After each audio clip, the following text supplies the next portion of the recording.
Boker Tov, shalom tout le monde, shalom à tous et à toutes, nos fidèles au rendez-vous, Baruch Hashem avec Rabbeinu.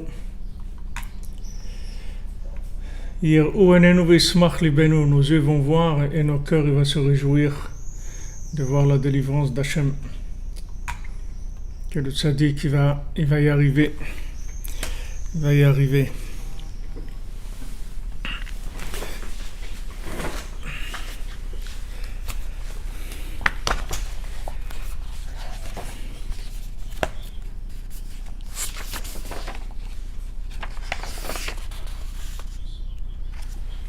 Alors, Bezrat Hashem, on fait le cours pour la délivrance et la réussite totale, tout le monde. C'est pas un paragraphe que je lis, c'est dans la brochure. Si vous avez téléchargé la brochure, Madame Tangi, c'est page 33. Et la première colonne, la 6e ligne en bas. Alors, on le cours pour la délivrance, la Bezrat Hashem, la santé, la refoua, Bezrat Hashem, la guérison de tous les malades, tous ceux qui ont besoin, Bezrat Hashem, de se marier, qui se marient, et que tous ceux qui veulent avoir des enfants, qu'ils en aient, et ceux qui ne veulent pas, alors qu'ils veuillent en avoir, et qu'ils en aient, Bezrat Hashem. Et que surtout il y ait beaucoup de joie et beaucoup de confiance en soi et beaucoup de rapprochement du tzaddik, Bezrat Hashem. Beaucoup de confiance dans Hashem, beaucoup de confiance dans le tzaddik.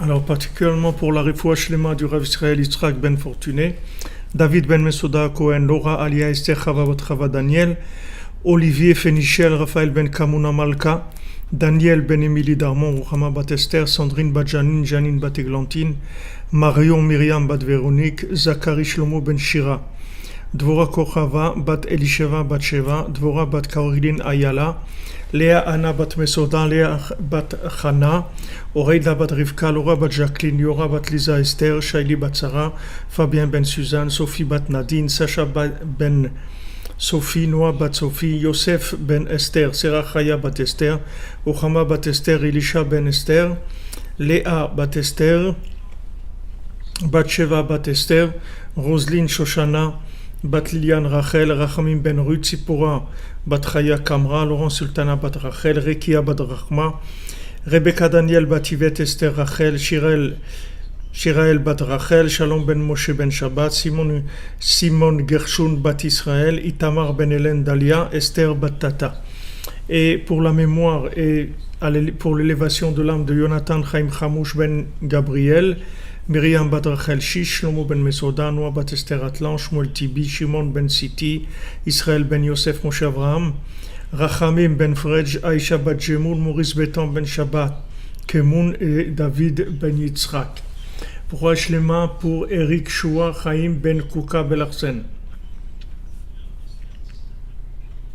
Merci à vous d'être là, merci les amis de nous soutenir et Bezrat Hashem, on va voir de très grandes choses ensemble, on va voir les merveilles que la Neshama de Moshe Rabbeinu, que Rabbi Nachman y fait dans le monde.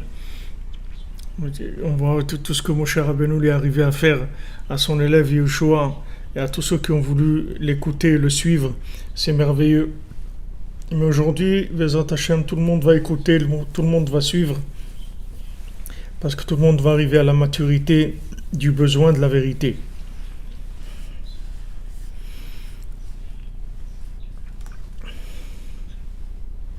Alors maintenant, hier on a vu, je m'excuse hier, j'étais très fatigué, j'étais un peu endormi et ça m'était assez difficile, mais aujourd'hui, bon, Hachem, on a repris. Et donc on a vu hier qu'il y avait en fait un équilibre dans les midot, c'est-à-dire dans les mesures des 4 éléments qui se trouvent en nous, le feu, l'eau, la terre et l'air. Donc le feu, c'est tout ce qui est chaud, c'est-à-dire tout ce qui est vouloir vaincre, s'affirmer, etc. L'eau, c'est le côté du plaisir. L'air, c'est l'orgueil. La terre, c'est la tristesse. Et il y a d'autres midotes qui sont dans chaque. Je me rappelle pas de toutes maintenant. Et si Blineder, peut-être je vais les reprendre, les noter pour vous les dire toutes par rapport aux 4 éléments. Mais en tout cas, il faut savoir que chaque mida, on peut l'utiliser à des moments où elle est même quelque chose. Par exemple, la paresse, ça vient de la terre. Alors par exemple, pour faire des bêtises, c'est bien d'être paresseux. Il y a des moments où on doit faire une bêtise et des fois on a la paresse de faire une bêtise. Comme la Gemara elle dit dans Brachot, elle dit qu'il y avait 2 personnes qui se sont rencontrées et qui allaient faire une bêtise, mais quand ils ont dit il n'y a pas de mikvé dans cet endroit-là, alors ils n'ont pas fait. C'est-à-dire que des fois la paresse c'est quelque chose de positif, c'est-à-dire il y a rien il y a aucune mida qui est négative complètement. Ça dépend ce qu'on fait avec. Donc maintenant nous en fait on doit se régler, s'auto-régler par rapport aux autres, par rapport à nous-mêmes, par rapport aux autres. Alors comme je vous ai dit hier, c'est-à-dire si quelqu'un maintenant il va pas au bout de ce qu'il est. C'est-à-dire, il s'affirme pas. On parle pas maintenant de s'affirmer et d'écraser les autres. On parle de s'affirmer juste pour être ce qu'il est. Voilà, il est ce qu'il est, c'est tout. Il est ce qu'il est. Maintenant, s'il s'affirme pas, il y a qu'est-ce qui va se passer? Automatiquement, il va être utilisé par les autres. C'est-à-dire que le manque, en fait, il faut savoir que on travaille tout le temps, en fait. On travaille tout le temps. Mais soit on travaille pour soi, soit on travaille pour les autres comme un esclave. Soit on est patron, soit on est esclave. Alors, ça dépend si on n'a pas voulu faire ce qu'il fallait, suivre les conseils qu'il fallait pour nous affirmer nous-mêmes, alors on va créer une dépendance par rapport aux autres. Et les autres, ils vont aussi utiliser ça pour se construire eux-mêmes à travers nous. Donc c'est ce que la société fait de manière très très organisée. Et en fait tout ce qui est mis en place comme système éducatif dans le monde, tout le système des écoles, tout le système des universités, de tous ces endroits-là, en fait, c'est que pour diminuer la confiance de l'individu, que l'individu a en lui. C'est-à-dire que les systèmes, ils sont faits pour préparer les futurs esclaves de l'humanité.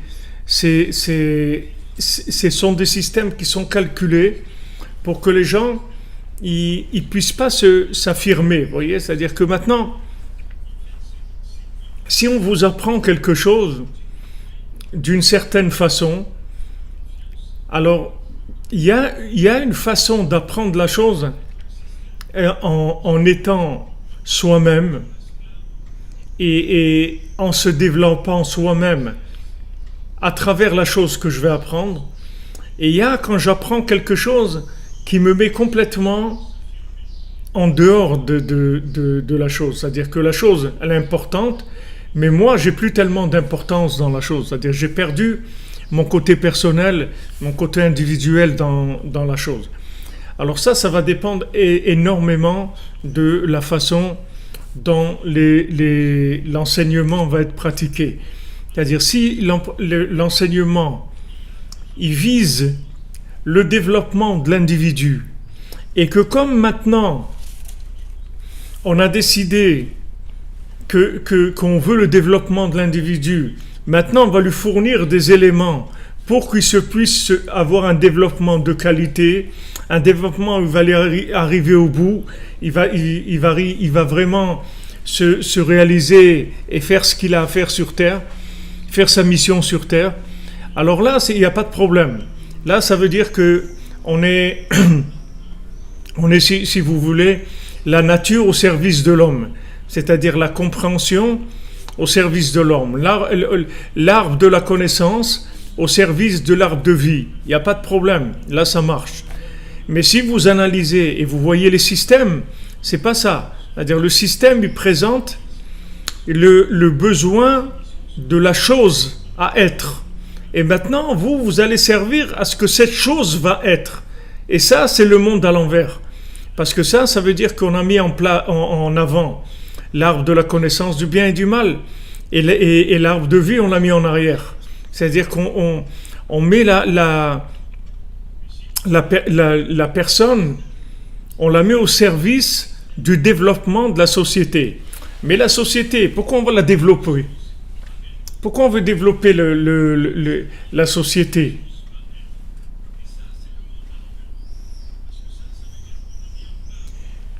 La société, elle est faite pour améliorer la vie de l'homme. C'est-à-dire que l'homme, il soit bien.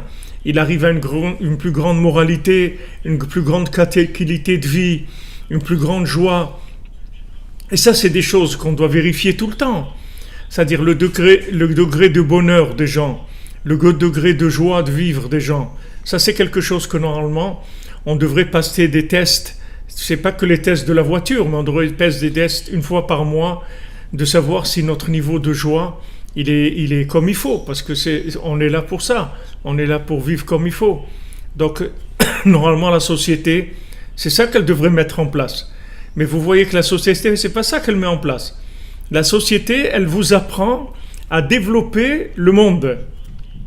Mais attends, mais le monde, il a été fait pour l'homme. L'homme a été...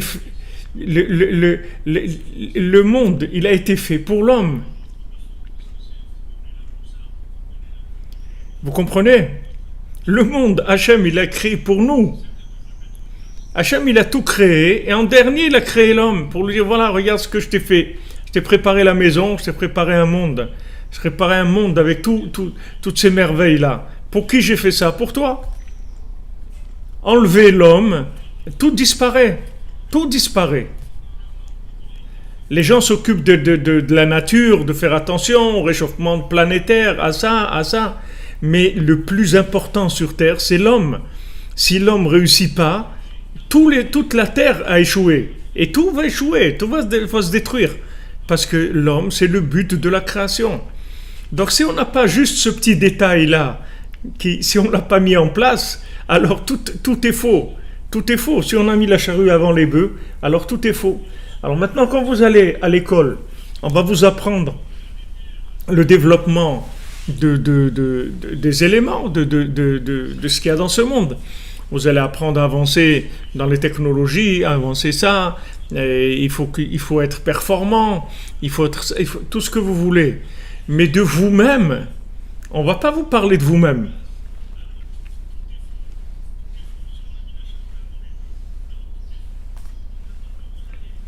Oui, mais même si vous dites de quoi, même que vous dites ce monde, il appartient au Shaitan, au Satan, c'est pas, il lui appartient pas, il est là, mais nous on doit se battre contre lui parce que nous on doit ramasser on doit faire nos affaires ici, on a du business à faire ici. Nous on doit chercher Dieu, on doit se connecter avec Dieu dans ce monde. On doit trouver Dieu. Mais c'est pas ce qu'on nous enseigne. On nous enseigne pas à être à la réussite c'est-à-dire que quand vous allez à l'école et que vous arrivez à l'université, on vous apprend pas à ce que vous soyez réussi. On vous dit qu'un être réussi, c'est quelqu'un qui est au service de la science, ou au service de la philosophie, au service de la littérature, tout ce que vous voulez. C'est-à-dire on va vous présenter, par exemple, quelqu'un, il vient, on va lui faire un plateau de télévision, ok, tac, il va avoir le prix Nobel, le prix Goncourt, n'importe quoi. Il a écrit un livre sur ça, ok. Il a écrit un livre sur un thème comme ça. Mais la personne elle-même, c'est-à-dire, normalement, c'est ce qui doit être le plus important par rapport au livre. Parce que le livre, il ne fait que traduire la personne elle-même. D'ailleurs, nous, dans la Torah, quand on étudie la Torah, on étudie par rapport à celui qui a écrit la Torah. On n'étudie pas l'enseignement par rapport à l'enseignement. Rabbi Nachman dit que maintenant, si tu veux comprendre un texte, il faut que tu t'attaches à l'âme de celui qui a écrit le texte. Parce que si tu t'attaches pas à l'âme de celui qui a écrit le texte, tu vas pas comprendre le texte. Parce que ce texte-là, cette étude, elle est extraordinaire. Mais celui qui est le plus extraordinaire, c'est celui qui a amené cette étude-là. Parce que lui, il est plus grand que l'étude, puisqu'il a amené l'étude dans le monde.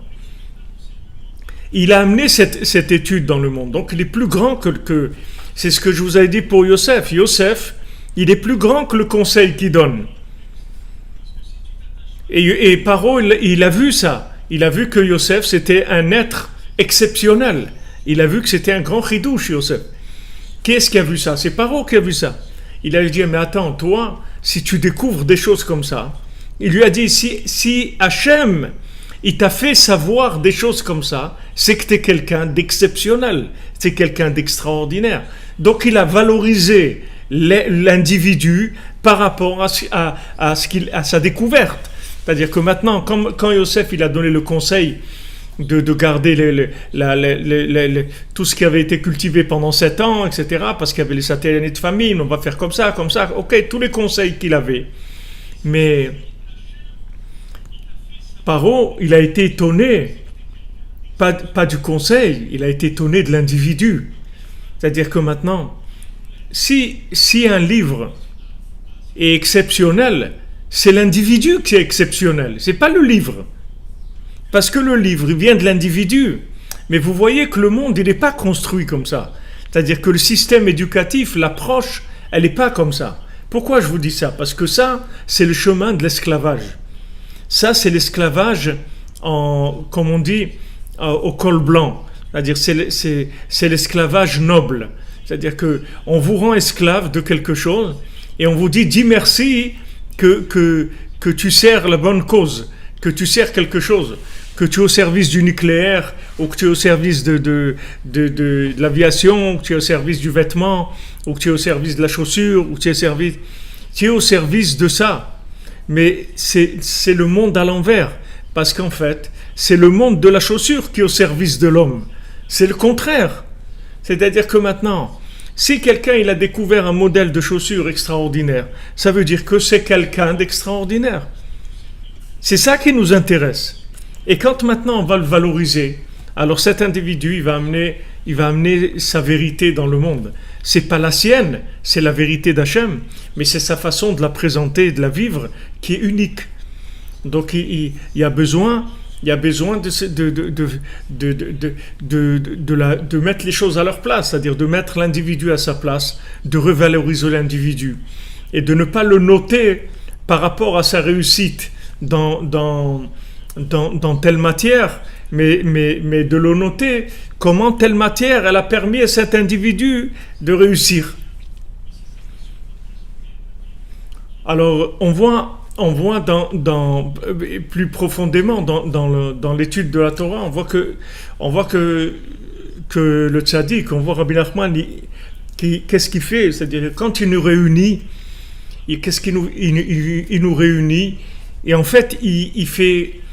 Nous, Baruch Hashem, on est là, on est des âmes, d'accord? On a un corps, on a un véhicule, mais il y a quelqu'un dans le véhicule, d'accord? Le quelqu'un qui est dans le véhicule, c'est notre âme, d'accord?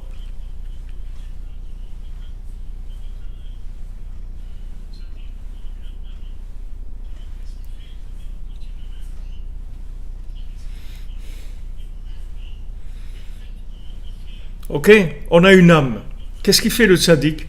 Maintenant, notre âme, c'est la racine de tout ce qui a été enseigné comme Torah dans le monde, puisque la Torah, elle est la racine de toutes les âmes, elles sont dans la Torah.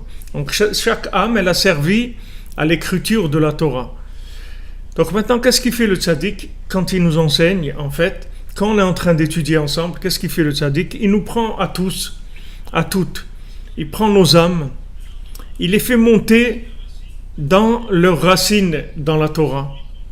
Et là-bas, il leur enseigne leur Torah à eux, leur enseignement à eux. C'est-à-dire l'enseignement qui provient de l'âme de chacun. C'est-à-dire, il nous fait monter et il nous enseigne l'enseignement qui vient de notre âme à nous.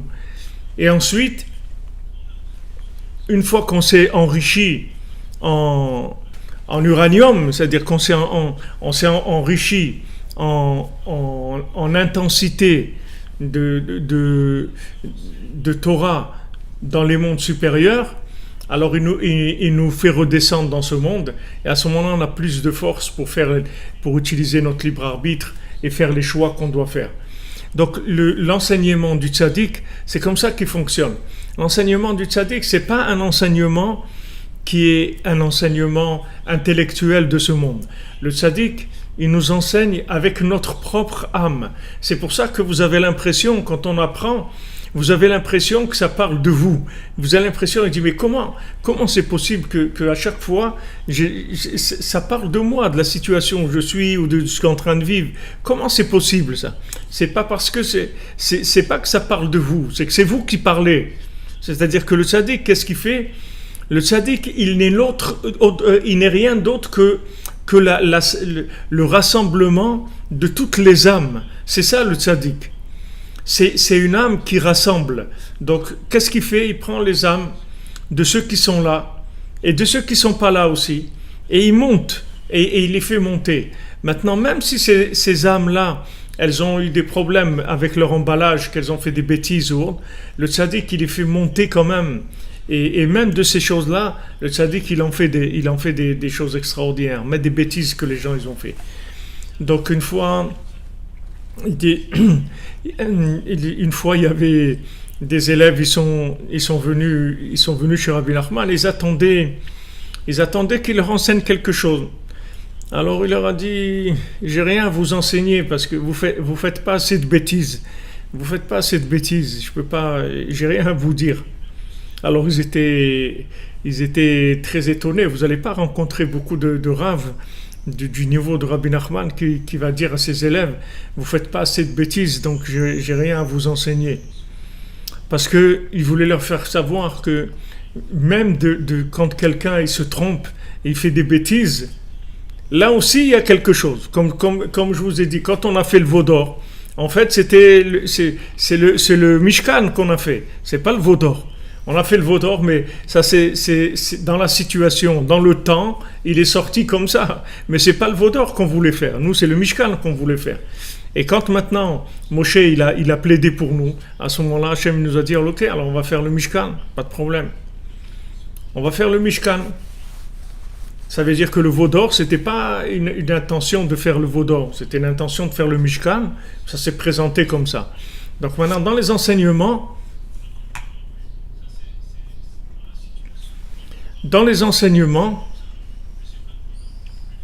si vous voulez, le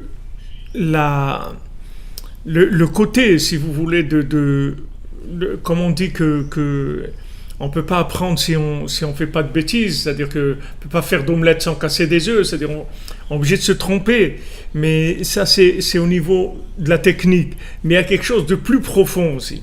Il y a quelque chose de plus profond. C'est-à-dire qu'il y a un bitoul de l'individu, une annulation de l'individu qui vient que quand il passe par une bêtise, c'est-à-dire quand il a fait une erreur.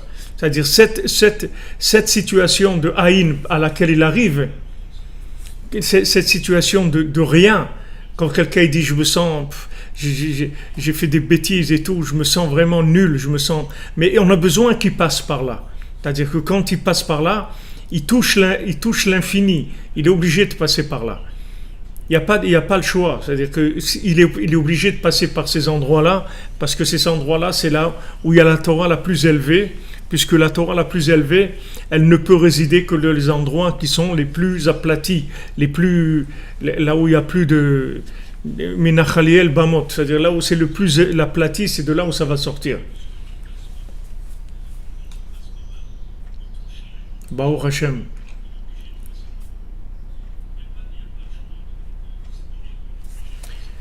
C'est sûr ce que vous dites, Mademoiselle Frima. Si on ne sent pas Hashem, alors il y a le mal, c'est tout. Mais sachez que c'est en fait, on va chercher dans le côté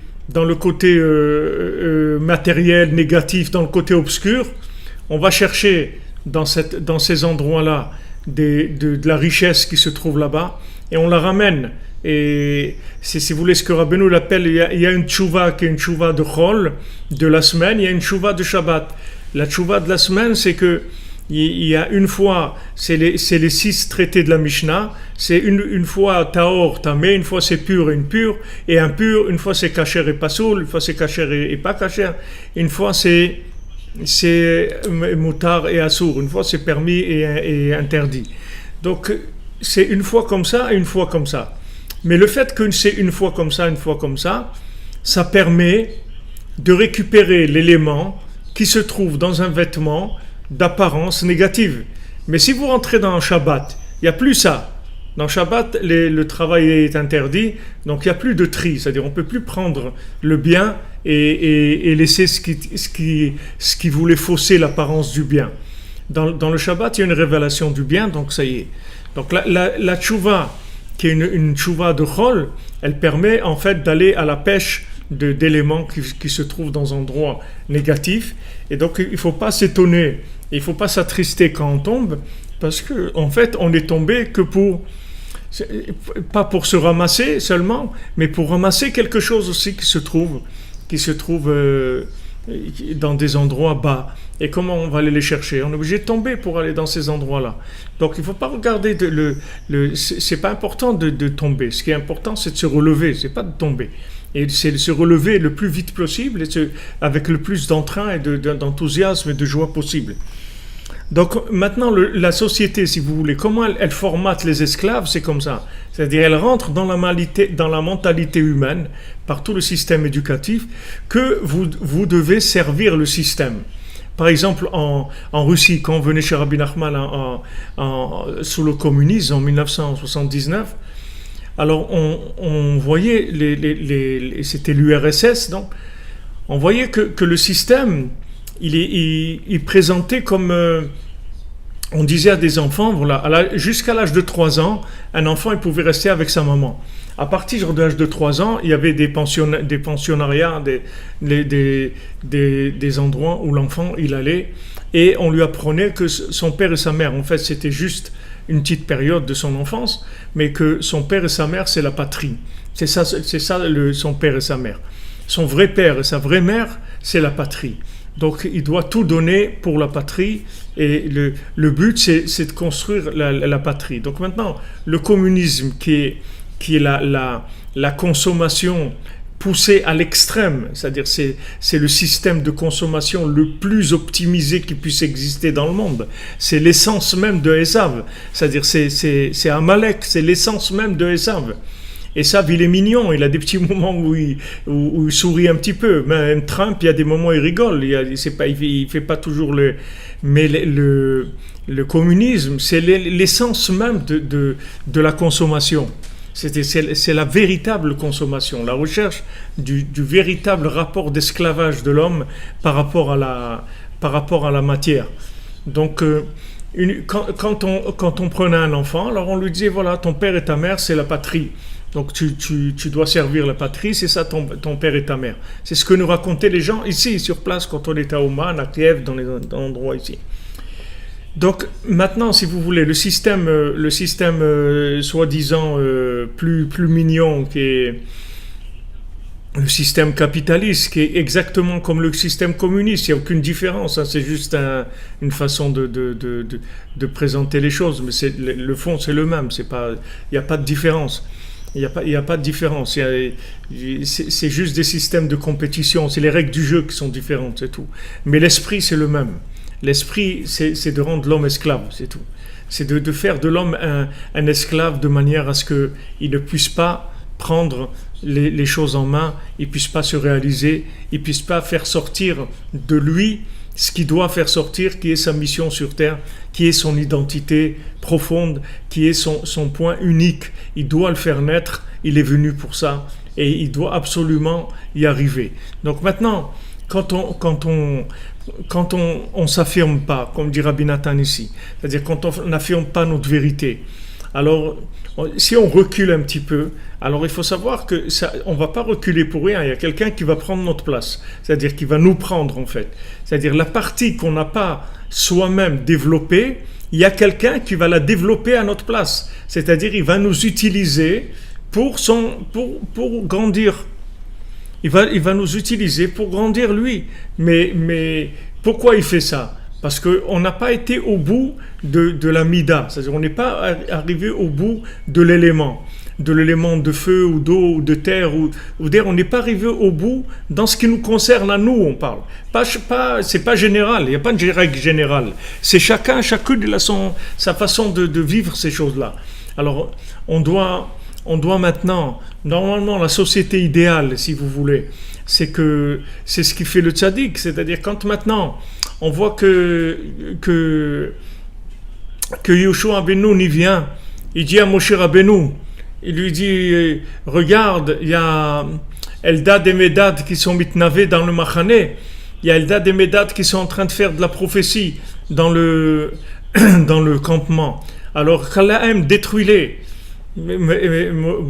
Alors Moshe Rabbeinu, il lui dit, pourquoi tu es jaloux pour moi?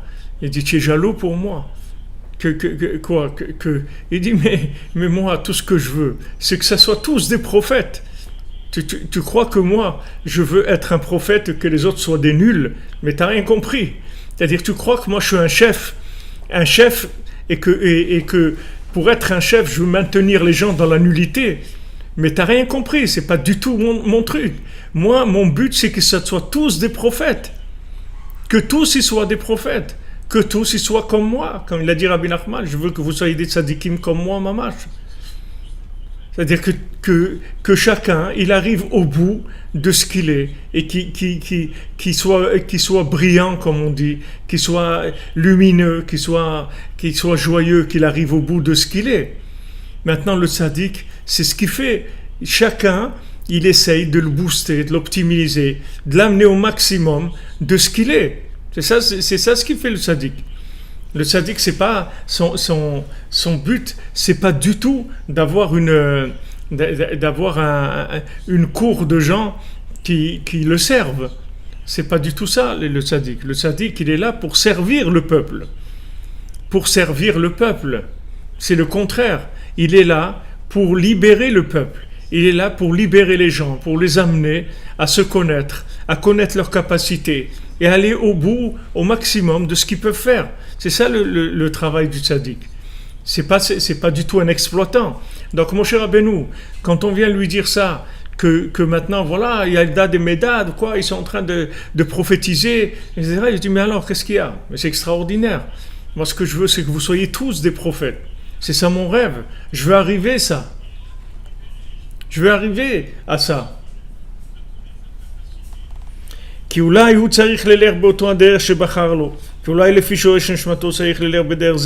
Alors maintenant, une fois que moi je me suis affirmé, d'accord, maintenant je passe dans le danger, dans le danger opposé, c'est-à-dire d'empêcher l'autre de se réaliser en le jugeant mal, en ayant mauvais œil sur lui, en disant voilà, ouais, c'est quoi ça et tout, c'est pas comme ça qu'il faut être. Qui est-ce qui t'a dit comment il faut être? Mais c'est pas toi, là, toi tu n'es pas l'étalon mondial de ce qu'un individu doit être. Toi tu dois être toi-même, c'est tout. Et l'autre il va être lui-même. Donc là tu dois l'aider à être lui-même, et il va t'aider à être toi-même. Au contraire, si tu vois chez lui des choses qui manquent, tu dois l'aider. Tu dois l'aider à se développer, c'est ça le but. C'est pas que maintenant, tu vas voir que lui, il a un problème, alors tu vas commencer à l'exploiter. Tu vas commencer à l'exploiter comme ils ont fait tous les pays occidentaux. Ils ont été piller le monde. Ils ont été piller le monde, rendre le monde esclave, à voler aux gens leur identité, tout. Même en France, voilà, j'ai vu, il y a des... Je sais pas où, en Bretagne, il y a un lycée où les élèves, ils ont répondu au bac en breton. Ils ont écrit leur bac en breton. Ils n'ont pas voulu écrire en français. Mais il a une langue, c'est le breton. Pourquoi tu veux lui enlever? Il parle le breton, laisse-le parler le breton. Qu'est-ce qu'il y a? Qu'est-ce qu'il y a? C'est une langue, pourquoi tu veux la faire disparaître? Pourquoi tu veux faire disparaître cette langue? Il parle le breton. J'ai rencontré une fois, quand j'étais à Paris, j'ai rencontré une fois un Algérien dans Uber qui m'a pris, et on parlait. Il m'a dit, vous savez, moi, 3 mois par an, je vais en Algérie, parce que sinon, je ne vais plus parler l'arabe. Et si je parle plus l'arabe, mais qu'est-ce que je vais devenir? Ça y est, j'ai plus d'identité. Vous comprenez? Le monde, il essaye d'enlever les identités. Mais c'est extraordinaire, les langages. Les langages, c'est très très important. Un langage, c'est toute une technique d'équilibre, un langage. Un langage, c'est quelque chose d'extraordinaire. C'est un Pélé, c'est quelque chose de merveilleux, le langage. C'est quelque chose qui chaque mot, il a sa musique. Chaque mot, c'est une symphonie, une langue qui est parlée. C'est mamache, une symphonie. Pourquoi vous voulez enlever les gens? Alors les Occitans, on ne veut pas qu'ils parlent occitan, ceux-là, on ne veut pas qu'ils truquent. Et pourquoi? Laisse-les parler leur langage. Pourquoi tu veux que tout le monde parle anglais, que tout le monde parle quoi?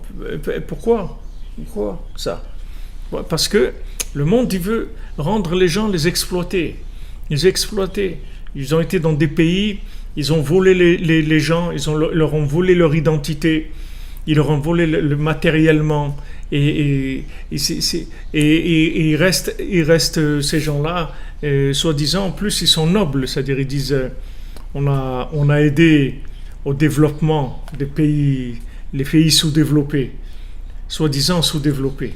Qui c'est ces pays sous-développés? Regardez maintenant avec montez un petit peu avec un drone et regardez qui sont les pays sous-développés. Vous allez voir où il y a les plus grands tarés de la terre, les plus grands malades mentaux, les gens qui font les choses les pires qu'il y a sur terre. Vous allez voir où est-ce qu'ils se trouvent, ces gens-là. Les gens qui ont les trucs les plus monstrueux qui existent dans leur tête, ils ne se trouvent pas dans les pays sous-développés. C'est soi-disant, c'est la super société. On est l'image de, soi-disant, voilà, la société occidentale, elle se présente comme l'image de l'homme l'homme réussi. Hein, c'est pas tellement beau, hein, comme réussite. Alors maintenant, si quelqu'un ne se comporte pas comme moi, alors il a son charme, il a son identité. Pourquoi je vais essayer de l'en faire un esclave?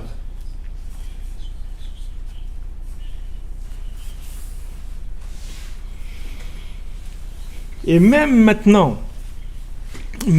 si on va plus loin, si il voit que son prochain, il se comporte pas dans le droit chemin, il est en train de faire des bêtises, il est en train de faire des bêtises, d'accord? Il doit le juger positivement, trouver en lui quelque chose de bien. Comme Rabbeinu nous a dit beaucoup de faire attention, dans plusieurs endroits, beaucoup il a insisté Rabbeinu. Regarde que le positif chez l'homme, parce que en fait, il se trouve dans cette situation parce que il est en situation, c'est-à-dire en position de recherche dans l'obscurité. Maintenant, il est là-dedans. Mais c'est pas sa nature d'être là. Il est juste en train de chercher dans l'obscurité. Et si tu le juges positivement, tu l'aides à récupérer ce qu'il a à récupérer et à sortir de là. Tu l'aides à sortir de là.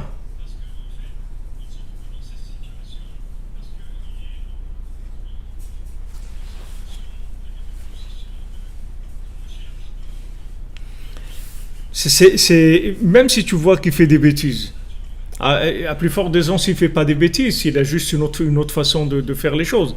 Mais s'il fait des choses qui sont interdites, alors il faut pas comme on dit, lui tomber dessus. Au contraire, il faut dire, bon, ok, maintenant il est là-dedans, il est en train de faire ses choix, c'est normal. Il est dans une période où il est en train de faire ses choix. Donc il a un côté où il est dans des choses négatives. Maintenant, si on peut parler avec lui, avec de la vérité et de la tmimout et de la simplicité, sans aucun vouloir de plier la personne, de vouloir faire plier à quoi que ce soit. Alors c'est bien, c'est-à-dire si on peut le faire participer à la vérité, l'emmener avec nous, mais de façon agréable, de façon sympa, il n'y a pas de problème. Mais surtout pas de vouloir lui imposer quoi que ce soit. De vouloir pas imposer que ce soit, parce qu'après vous rendez les gens malades. Au lieu que les gens ils vivent la religion, le service d'Hachem comme étant le bonheur du monde, ils le vivent comme étant une contrainte et un truc dur. Parce que les gens qui leur ont enseigné, ils les ont enseigné de façon dure. Rabbi Nachman dit, regarde, maintenant quand quelqu'un veut se rapprocher d'Hachem, on peut lui enlever le mal qui est en lui, qui s'est aggloméré sur lui. On peut lui enlever d'un coup. Mais le problème, c'est que si on lui enlève le mal d'un coup, alors on va enlever le bien qui est avec ce mal. Parce que c'est comme la personne maintenant elle revient, c'est difficile de savoir exactement les frontières du bien et du mal, puisque tout est mélangé. Comme ces opérations horribles là qui font que pour enlever la graisse, les gens qui ont trop de graisse dans le ventre, alors ils se font aspirer la graisse avec un aspirateur tout simplement, ils lui rentrent un tuyau.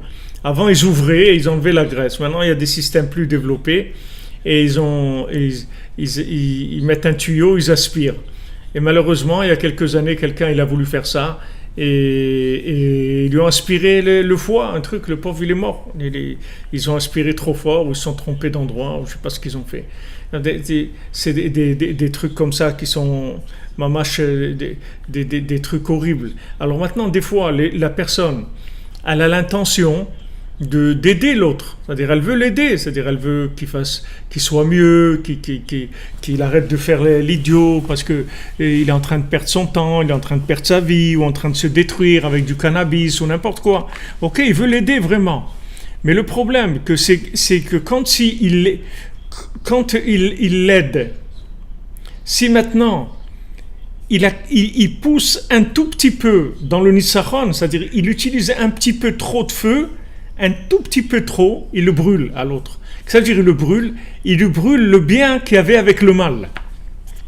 C'est-à-dire, c'est ça le problème. C'est que si maintenant il peut arriver à faire une opération hyper précise, qu'il enlève le mal et il laisse le bien, alors il n'y a pas de problème. Mais Rabbi Nachman dit tu peux pas. Tu es obligé de laisser les choses décanter. C'est-à-dire tu peux pas t'attaquer au mal quand il est frais, si tu veux. C'est-à-dire quand il vient d'arriver. Parce que ce mal-là, il est avec le bien. Comme Rashi dit dans la paracha, il dit que maintenant les Meraglim, quand ils ont parlé d'Eretz Israël, alors quand ils sont arrivés, donc ils sont arrivés chez Moshe Aaron pour dire qu'est-ce qu'ils ont vu, etc. Alors Moshe Aaron dit alors comment c'était et d'où. Il dit oui c'est vrai, c'est aussi une terre où il coule le lait et le miel, magnifique et tout. Mais il y a là-bas des géants, des trucs et tout. On était à leurs yeux comme des sauterelles, etc. Ils ont commencé à faire de la shonara sur Eretz Israël. Et là-bas Rashi il dit pourquoi ils ont commencé à dire d'abord des choses bien. Ils ont dit oui c'est vrai, c'est une terre, en effet, il coule le lait, le miel et tout. Alors il dit parce que s'il n'y a pas de vérité dans le mensonge, alors ça ne va pas marcher. Ça ne va pas marcher. C'est-à-dire que si quelqu'un il vient, tout de suite il va commencer à taper sur Eretz Israël, à dire ouais il y a des géants, il y a des trucs, etc. Les gens ils vont pas l'écouter parce qu'ils ont dit attends mais Hachem il a dit que c'est une terre qui coule le lait et le miel. Alors qu'est-ce qu'il fait? Il parle du bien et après de là il arrive à parler du mal. C'est-à-dire de là il en arrive à parler du mal. Alors le Rashi te dit si maintenant il n'y avait pas de bien, alors le mal il n'existerait pas. Donc quand vous voyez quelqu'un qui fait du mal ou qui vient du monde du mal, il est plein, bon Hachem, il cherche la vérité et tout, mais il a plein de poussière sur lui, il a beaucoup de plumes. Il a laissé des plumes plutôt, mais ils l'ont plumé là-bas. Alors il a plein de trucs sur lui. Maintenant, si vous voulez lui arracher ses plumes, mais ça y est, il va mourir. Et vous ne pouvez pas. Parce que vous allez en faire un zombie, quelqu'un qui n'a plus envie de rien faire, qui aime rien, regardez toute la raison pourquoi on a fait ce qu'on a fait, qu'on s'est plaint pour le manger, qu'on a dans le désert. C'est-à-dire qu'on s'est plaint pour le manger, qu'on s'est plaint pour l'eau, qu'on s'est plaint pour 10 épreuves on a fait à Hachem, qu'on s'est plaint parce que qu'on a fait le veau d'or et qu'en fin de compte on n'a pas voulu rentrer en Eretz Israël. Toutes ces choses-là, ce sont des conséquences que Hachem il nous a fait sortir d'Égypte plus tôt que ce qu'il fallait. Donc on n'est pas arrivé à la maturité qu'il fallait et donc on est sorti avec du bien et du mal. Et on n'avait pas fini de se débarrasser du mal. Normalement on aurait dû sortir d'Égypte avec une évidence du bien et avec les Égyptiens aussi qui nous auraient accompagnés et qu'on aurait pu intégrer avec nous complètement. Mais comme il a dit Hachem à Moshe Rabbeinu, il a dit tu ne peux pas rapprocher les intellectuels d'Égypte maintenant parce que vous-même, vous n'êtes pas dans un état tellement clair. Vous-même, vous n'êtes pas tellement dans votre vérité là. Le peuple, il n'est pas clair dans sa vérité. Déjà Moshe Rabbeinu lui-même, il n'est pas arrivé à la perfection de la 50e porte. Mais le peuple lui-même, il n'est pas arrivé à une conscience du bien et du mal. C'est-à-dire, c'était pas clair dans la tête des gens. Comme c'était pas clair, il y a eu beaucoup de problèmes. Tous les problèmes qu'il y a eu, c'est des conséquences de ça. C'est tout. C'est pas parce qu'ils étaient pas bien, les gens. Les gens, c'était des gens de très très haut niveau. Les gens qui sont sortis d'Égypte, qui ont suivi Moshe Rabbeinu, c'était des gens d'un niveau très très très élevé. C'est-à-dire mais seulement le problème, c'est que comme ça s'est passé rapidement, alors le fait que ça s'est passé rapidement, ça n'a pas permis au bien et au mal de se séparer. Donc le bien et le mal, ils sont sortis ensemble, collés l'un à l'autre. Et normalement, les 40 ans qu'ils ont passés dans le désert, c'est par rapport aux 190 ans qui manquaient dans le compte de rester en Égypte. Et c'est en tournant 40 ans dans le désert, c'était pour se débarrasser de tous les trucs négatifs qui étaient restés collés à eux. Donc maintenant, faites attention de ne pas aller vite. Parce que quand vous allez vite, vous allez perdre votre cœur. C'est-à-dire vous allez perdre l'amour de la vie, l'amour des choses simples, l'amour de la Torah, l'amour de l'autre, l'amour de l'amitié, de la joie, des choses simples. Vous allez perdre ça. Parce que quand on va vite, quand on veut tuer le mal très vite, alors on tue le bien qu'il y a dans le mal. Et quand on tue le bien qu'il y a dans le mal, Hachem Ishmor, ça fait des monstres, des zombies, des gens qui sont complètement déphasés, complètement aigris, qui n'ont rien à faire de rien, ils ont goût de rien du tout. Parce que c'est normal, ils ont perdu le bien qu'il y avait en eux, c'est-à-dire le lien avec le bien. Il faut faire de la rééducation. Il ne faut pas prendre les gens et complètement vouloir les transformer d'un coup. C'est de la rééducation. C'est tout. Il faut se rééduquer. Ça prend un certain temps, c'est tout. Chacun, le temps que ça va prendre. Il faut de la patience, comme on a vu jeudi soir. On fait Amten, doucement. Doucement. On va doucement.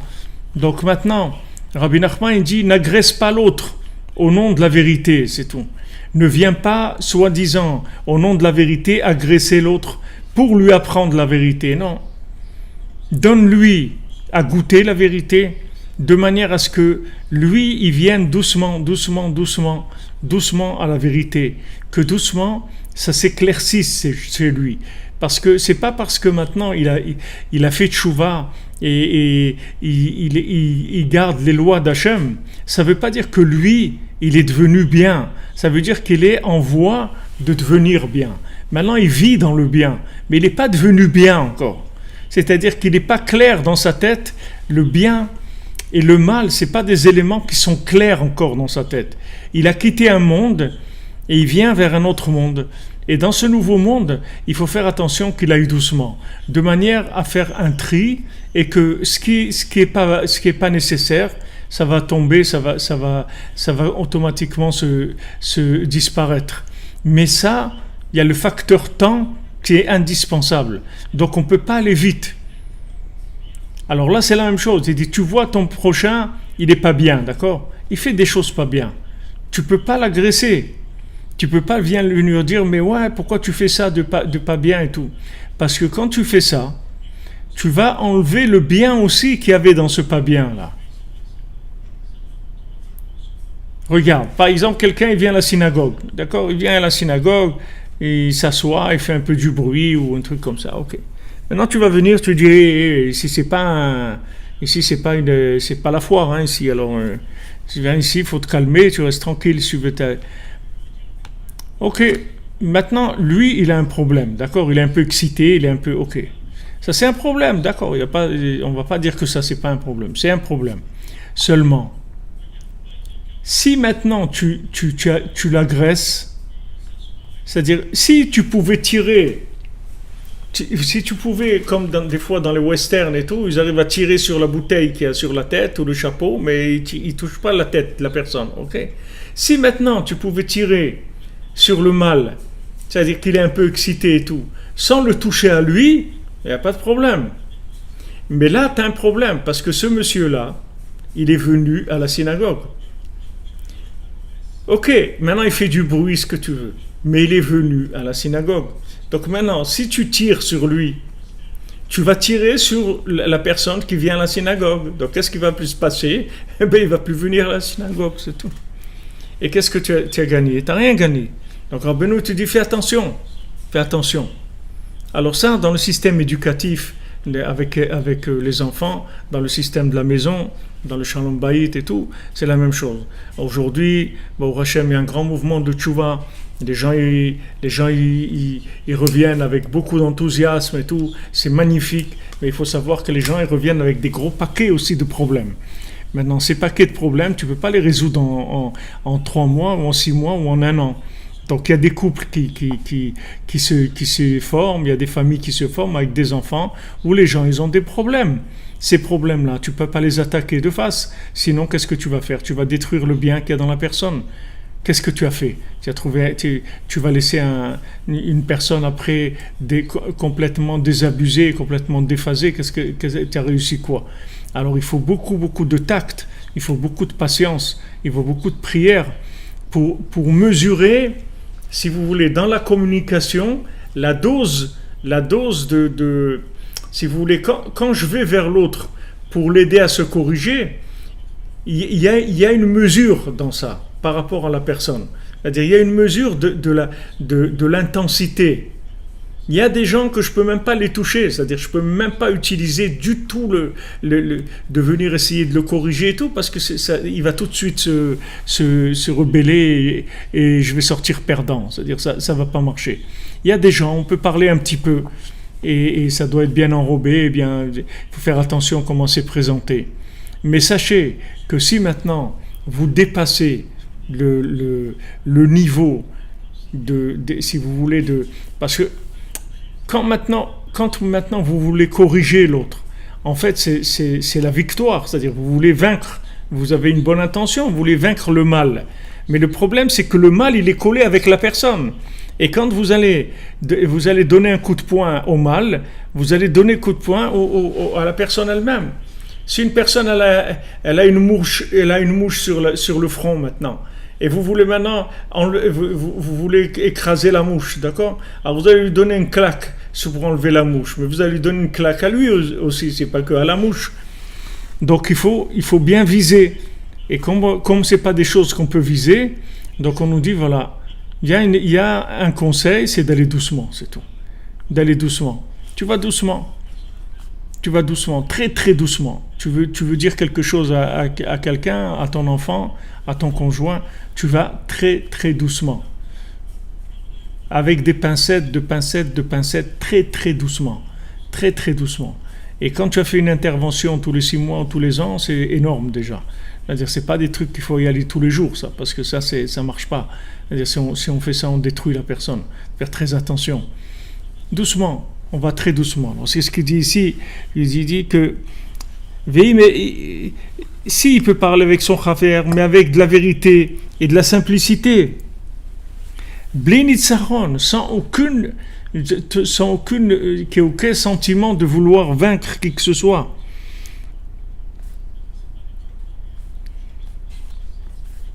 Alors, si maintenant il peut l'amener gentiment vers la vérité, pas de problème, qu'il le fasse.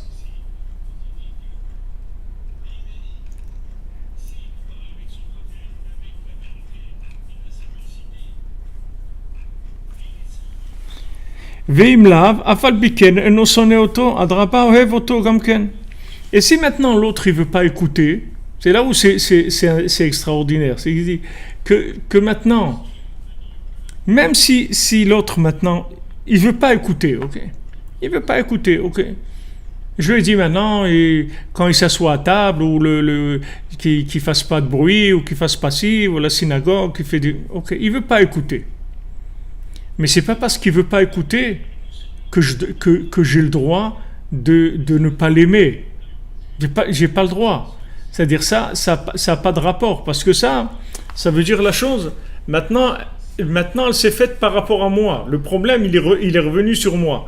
Il y a le problème par rapport à l'autre, que si maintenant je lui dis une remontrance, quelque chose qui est un peu fort, je vais le casser. Mais il y a aussi le retour vers moi. C'est-à-dire que si maintenant je vois qu'il ne veut pas écouter, pardon, je vois qu'il ne veut pas écouter, alors que comment ça va me revenir le boomerang? C'est que je vais le haïr parce qu'il ne veut pas écouter. Mais tu n'as pas le droit à ça. Tu veux le haïr parce qu'il ne veut pas écouter la vérité, mais tu n'as rien compris. Tu n'as rien compris du tout. Tu n'as rien compris. Si tu agis comme ça, tu n'as rien compris. C'est exactement, tu fais comme lui, c'est tout. C'est la même chose, tu es en train d'agir comme lui. Lui, il ne t'écoute pas, parce qu'en fait, il veut protéger le bien qu'il y a en lui. Et il n'a pas envie que tu le détruises. Combien de gens qui sont dans ces communautés, trucs homo, etc. Et que ce sont des gens qui ont été énormément écrasés, énormément agressés par leur entourage, par l'endroit où ils ont évolué. Ils ont cherché un refuge dans quelque chose qui soit un peu original et qui sorte de ce qui a été accepté, etc. Ils ont trouvé un refuge là-dedans. Ok, maintenant, moi, je peux parler avec eux. On peut s'asseoir, on peut discuter, de présenter, chacun il présente ses idées, etc. Pas de problème, on ne va pas l'agresser du tout. Mais maintenant, il faut faire attention de ne pas le haïr. Parce que si moi je le haïs, ça veut dire que je suis tombé exactement dans le même problème que lui qui ne veut pas écouter. C'est la même chose. Si maintenant je veux parler à quelqu'un, il se braque, il ne veut pas écouter. Et si moi maintenant, à cause de ça, je le haïs, ça veut dire que moi je me suis braqué sur lui. C'est la même chose. C'est le même problème. Seulement maintenant il est revenu sur moi. Avant il était sur lui, maintenant le problème il m'est revenu dessus. Donc Rabbi Nachman dit, c'est pas parce qu'il écoute pas que tu as le droit de le haïr. Tu n'as pas le droit de le haïr. C'est interdit. Tu n'as pas le droit de le haïr. Tu dois l'aimer. Ça change rien du tout qu'il écoute ou qu'il écoute pas. Ça change rien du tout. C'est pas ça qui change. Toi, tu dois l'aimer. Ah ouais, mais il écoute pas, c'est pas ton problème. Et toi, tu écoutes. Toi aussi, il y a des choses que tu n'écoutes pas. Alors lui, il a aussi des choses qu'il n'écoute pas, c'est tout. Pourquoi toi, tu es parfait, tu écoutes tout? Non. Alors lui aussi, c'est tout. Pourquoi tu veux qu'il t'écoute à toi? Pourquoi tu veux qu'il t'écoute à toi? Qui tu es pour qu'il t'écoute à toi? Maintenant, si tu le haïs, ça veut dire que Béhémet, ce qu'il y a en toi, c'est pas la vérité d'Hachem, c'est la vérité d'Hachem vue et corrigée par Bibi, quand on dit par Bibi fricotin, c'est-à-dire que tu as pris la vérité, tu en as fait ton pied de lance ou ton fer de lance plutôt, et voilà, avec ça maintenant tu vas aller attaquer l'autre. C'est pas ça la vérité.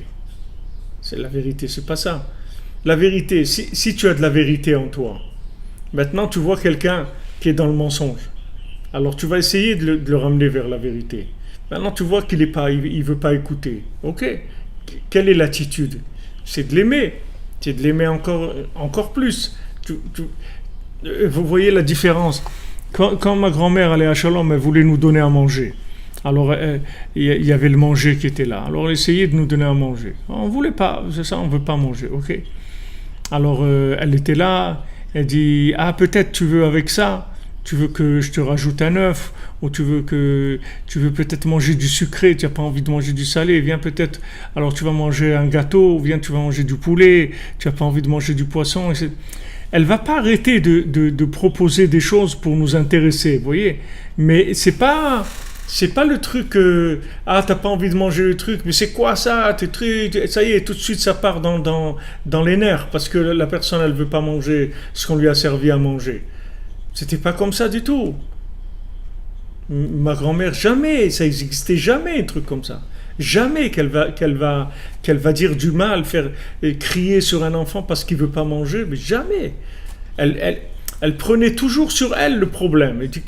Et des fois, elle levait les yeux au ciel, elle dit, mon Dieu, donne-moi que je trouve quelque chose, comment je vais le faire manger, comment je vais arriver à ce qu'il mange. Maman, elle implorait le ciel, parce qu'elle se trouvait à des moments, elle n'avait plus d'idées, elle n'avait plus d'imagination. Mais elle mettait le problème sur elle, elle ne mettait pas sur nous le problème. Elle disait pas, ouais, ces gosses, ils sont très, rien, tout ce que tu fais pour eux, ils sont pas reconnaissants, ils veulent pas de trucs. Pas du tout. Celui qui dit ça, ça veut dire que c'est pas la vérité. C'est lui qui veut imposer, c'est pas la vérité d'Hachem. Donc tout ce système-là de Nitzachon, il faut faire très attention, c'est-à-dire tous ces éléments-là, qui sont des éléments positifs de vouloir, si vous voulez mettre en place la royauté divine dans le monde, c'est le but de l'humanité, et Hachem le Melech al kol haaretz vayomahu Hachem echad ushmo echad. Hachem, il va être le roi sur toute la terre, d'accord? C'est ça le but. Mais maintenant, pour qu'il soit le roi sur toute la terre, il faut que les gens ils adhèrent par leur choix, pas parce qu'on les a maltraités, parce qu'ils ont choisi de ce chemin-là, parce que c'est le chemin de la vérité, et ils se sont rendus compte que c'est la vérité, et ils l'aiment. Donc et ça demande de la patience. Ça demande de la patience. Maintenant, si on veut utiliser de la tyrannie, alors ça peut être plus rapide, mais il faut savoir aussi que ça va se lâcher aussi rapidement que ça s'est pris. Tout ce qui a été enseigné avec des nerfs, ça sera rejeté. Ça sera rejeté, c'est une question de temps, c'est tout. Mais ça sera rejeté. Tout ce qui a été reçu dans les nerfs, ça sera rejeté. Tout ce qui sera reçu dans l'amour, ça sera acquis pour l'éternité. Jamais personne ne laissera tomber. Si quelqu'un il a appris quelque chose avec de l'amour, c'est quelque chose qui est éternel. C'est un enseignement éternel. Pour ça que Baruch Hashem, on est dans la yeshiva de Rabbeinu, la yeshiva de Rabbi Nachman, c'est la yeshiva du cœur. Rabbi Nachman a dit Breslev, c'est Lev Bassar, c'est un cœur de chair. Il dit je vais vous enlever votre cœur de pierre et vous donner un cœur de chair. C'est-à-dire un cœur qui ressent la divinité. C'est à ça qu'il veut nous amener à Rabbi Nachman. C'est pas faire des clowns religieux. C'est pas ça qu'il veut Rabbi Nachman. C'est pas d'être un clown religieux. Il veut de faire des gens qui adhèrent de tout leur cœur à Hachem. C'est ça ce qu'il veut obtenir de nous. Et la méthode qu'il nous donne, c'est pour arriver à ça, tout simplement.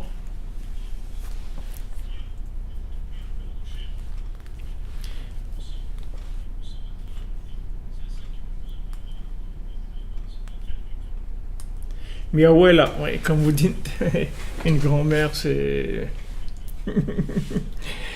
on aimerait vraiment mettre exactement comme vous dites nos partenaires, qu'on soit des malades d'amour. Si vous voulez, c'est des déséquilibres, c'est tout. Toutes ces choses-là, c'est des déséquilibres. Quand les gens ils sont déséquilibrés, alors ils veulent ferrer tout de suite le poisson, ils veulent tout de suite que l'autre il réussisse, tout de suite que ça soit comme ils veulent, etc. Et c'est pas comme ça. Hachem, il n'a pas fait le monde comme ça.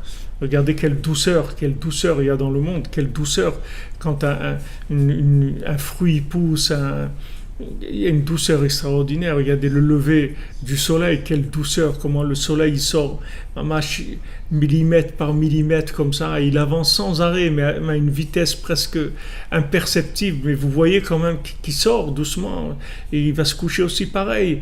Il y a beaucoup de douceur.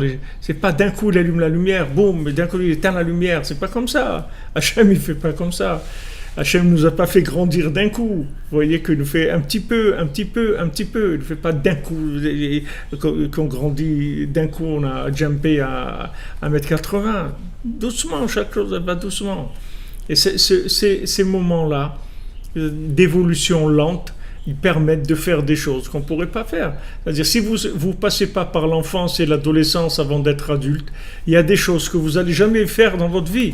Vous n'allez jamais goûter dans votre vie.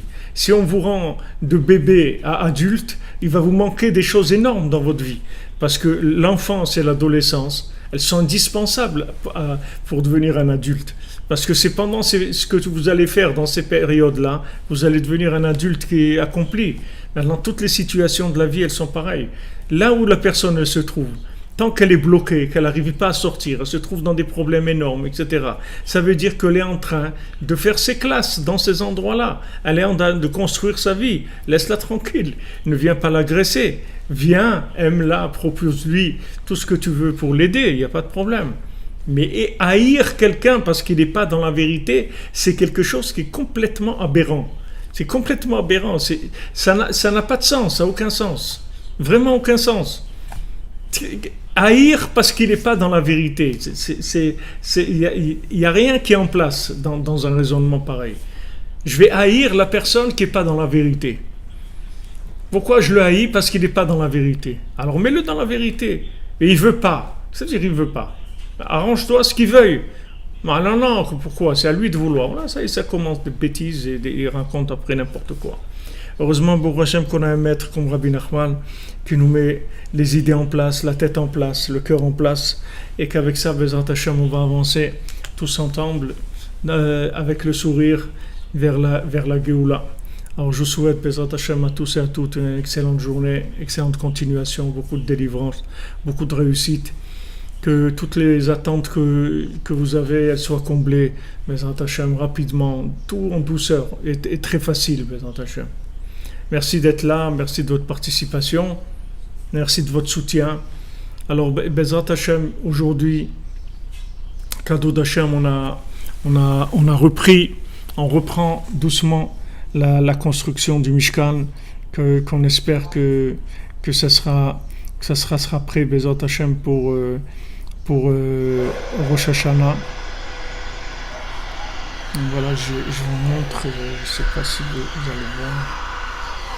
Je vous montre où ça en est.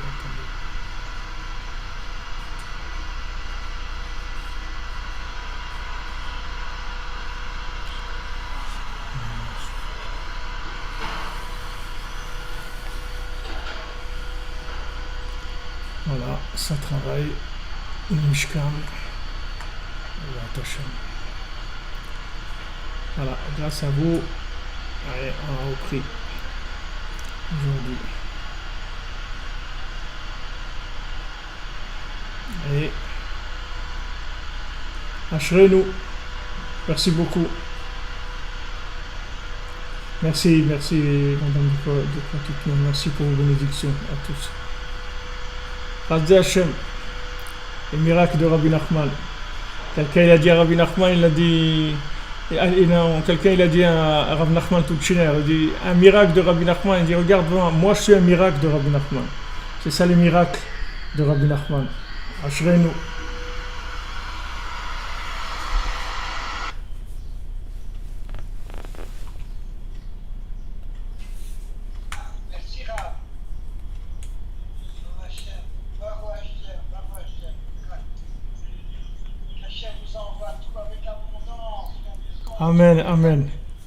Amen.